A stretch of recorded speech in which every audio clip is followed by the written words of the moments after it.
안녕하세요. 이레테크 데이터랩스 박현주입니다. 이번 시간에는 특이치 검정을 소개하겠습니다.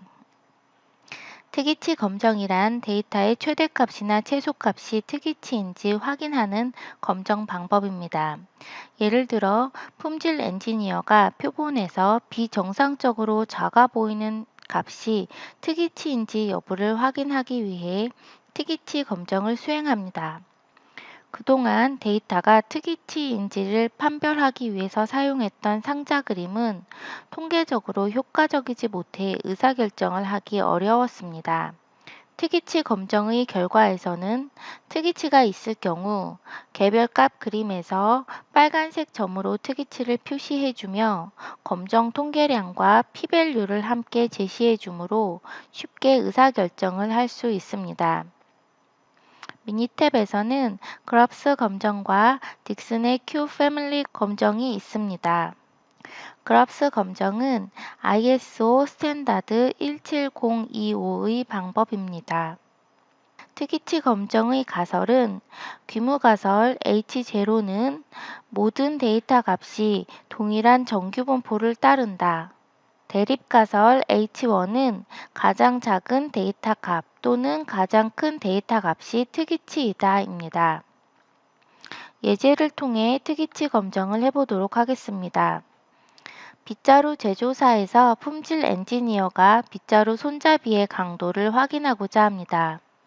엔지니어는 각 손잡이를 부러뜨리는데 필요한 힘을 기록하고 그래프를 작성하다가 표본 값 중에 하나가 비정상적으로 작다는 것을 알았습니다. 엔지니어는 이 값이 특이치인지 여부를 확인하기 위해 특이치 검정을 수행합니다. 파괴 강도 데이터를 이용하여 통계 분석, 기초 통계, 특이치 검정을 선택합니다. 변수란에 파괴 강도를 입력하고 옵션을 클릭합니다. 특이치 검정 방법은 그럽스 검정 방법으로 두고 유의 수준 0.05로 합니다. 무엇을 결정하시겠습니까? 즉 대립 가설은 가장 작은 값이 특이치인지 여부를 확인하려 하므로 가장 작은 값이 특이치라고 선택합니다. 확인 버튼을 누릅니다. 세션 창의 결과에서 표본 평균은 123.4입니다. 주의 통계량은 최소값 12.4가 평균보다 표준 편차의 2.4배만큼 작다는 것을 나타냅니다. P값은 모든 값이 실제로 동일한 정규분포 모집단에서 추출된 경우 이렇게 작은 최소값을 얻을 확률이 0.044에 지나지 않는다는 것을 나타냅니다. P값이 0.044이므로 유의 수준 0.05보다 작기 때문에 엔지니어는 규모가설을 기각하고 가장 작은 값이 특이치라는 결론을 내립니다. 그러면 G 통계량과 P값이 어떻게 계산되었는지를 조금 더 상세히 살펴보겠습니다. 데이터를 순서대로 나열하고 yi는 i번째로 작은 값이라고 합시다. G 통계량은 평균 빼기 최소값 나누기 표준편차와 최대값 빼기 평균 나누기 표준편차 한 값에 최대값을 취합니다. 이렇게 구한 G값을 변형하여 자유도가 n-2인 t분포를 이용하여 P값을 구하게 됩니다. 단측 검정의 경우에는 두 값을 구해 최대값을 택하는 것 대신에 각각의 값이 바로 G 통계량이 됩니다. 이 예제의 경우에는 가장 작은 데이터 값이 특이치인지 여부를 검정하고 있으므로 이 공식을 이용하게 될 것입니다. 평균 123.4 빼기 최소값 12.38을 표준편차 46.3으로 나누면 2.40이 됩니다.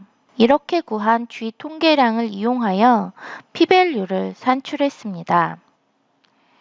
미니탭의 C3 컬럼을 이용하여 한 번 더 특이치 검정을 해보도록 하겠습니다. 통계 분석, 기초 통계, 특이치 검정을 선택합니다. F3 키를 눌러 디폴트 상태로 만들어준 후 변수란에 C3 컬럼을 입력합니다. 옵션 버튼을 눌러 특이치 검정 방법과 유의 수준, 대립 가설을 확인합니다.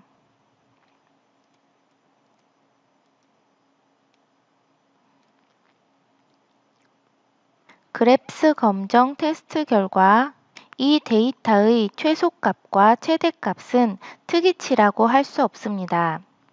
그러나 그래프에서 작은 값 쪽의 두 개의 데이터는 다른 데이터와 상당히 멀리 떨어져 있는 것을 보실 수 있습니다. 일반적으로 그럽스 검정의 검정력이 좋으므로 데이터에 특이치가 포함되어 있는지 여부를 알 수 없으면 그럽스 검정을 먼저 사용합니다. 하지만 지금의 예처럼 데이터에 특이치로 의심되는 값이 여러 개 있으면 딕슨의 검정 중 하나를 사용합니다. 딕슨의 검정은 Q검정, R11, R12, R20, R21, R22가 있습니다. 우선 딕슨의 Q검정부터 살펴보겠습니다. 딕슨의 Q검정은 최소값 또는 최대값이 특이치인지를 검정합니다. 양측 검정에 대한 검정 통계량은 다음과 같이 산출되는데요. 가장 작은 값과 두 번째로 작은 값 간의 차를 데이터의 가장 큰 값부터 가장 작은 값까지의 범위로 나누어 줍니다. 마찬가지로 가장 큰 값과 두 번째로 큰 값의 차이를 데이터의 전체 범위로 나누어 줍니다. 이렇게 구한 값의 최대값이 R10가 됩니다. 단측 검정이라면 최대값을 취하는 것 대신에 상한 또는 하한만을 이용하게 됩니다. 이런 방식으로 딕슨의 다른 검정 통계량도 구해지는데요. RIJ에서 I-1은 검정 통계량을 계산할 때 검정하려는 값과 같은 쪽 끝에서부터 무시하는 데이터의 수를 의미합니다. J는 검정 통계량을 계산할 때 검정하려는 값과 반대쪽 끝에서부터 무시하는 데이터의 수를 의미합니다.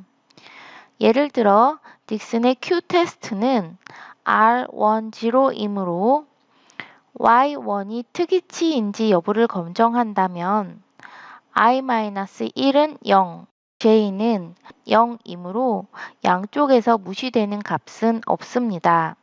마찬가지로 YN이 특이치인지 여부를 검정한다면 양쪽 끝으로부터 무시되는 값은 없습니다. 이 예제에서는 작은 값 쪽에서 특이치로 의심되는 값이 두 개 있었으므로 R20가 적합합니다. 이것은 최소값에 대해 검정하고 가장 작은 값 쪽에서 한 개의 데이터를 무시하고 검정 통계량을 산출한다는 의미입니다. 미니탭을 이용하여 딕슨의 R20를 적용해 봅시다. 통계 분석, 기초 통계, 특이치 검정을 선택합니다. 변수란엔 C3열의 데이터가 입력된 채로 두고 옵션을 선택하여 특이치 검정 방법으로 딕슨의 R20 비율을 선택합니다. 유의 수준은 0.05로 두고 대립 가설은 가장 작은 값이 특이치로 선택합니다. 확인 버튼을 누릅니다. 특이치 그림에서 가장 작은 값이 빨간색으로 표시되어 특이치로 판정되었음을 확인할 수 있습니다. 또한 P 값이 0.006으로 유의 수준 0.05보다 작아 규모 가설을 기각하고 가장 작은 데이터 값이 특이치다 라고 판정할 수 있습니다. R20는 세 번째로 작은 값과 가장 작은 값 간의 차를 전체 범위로 나누어 0.53으로 산출되었습니다. 특이치 검정을 수행하면서 고려할 점은 미니탭의 특이치 검정은 표본 중 하나의 특이치만 탐지할 수 있습니다. 표본에 특이치일 수도 있는 값이 2개 이상 포함되어 있는 경우 그랩스 검정과 딕슨의 Q 검정은 효과적이지 못할 수도 있습니다. 특이치로 의심되는 값이 여러 개 있다면 그 개수와 위치에 따라 적절한 딕슨의 검정 방법을 선택해야 합니다. 이 검정 방법들은 여러 개의 잠재적인 특이치가 일으킬 수 있는 마스크 효과가 적습니다. 데이터에는 특이치 검정을 한 번만 수행합니다. 특이치 검정을 수행하고 검정에서 식별된 특이치를 제거한 다음 다시 특이치 검정을 수행한다면 실제로 특이치가 아닌 값을 제거할 위험이 있습니다. 이상으로 특이치 검정에 대한 소개를 마치겠습니다. 감사합니다.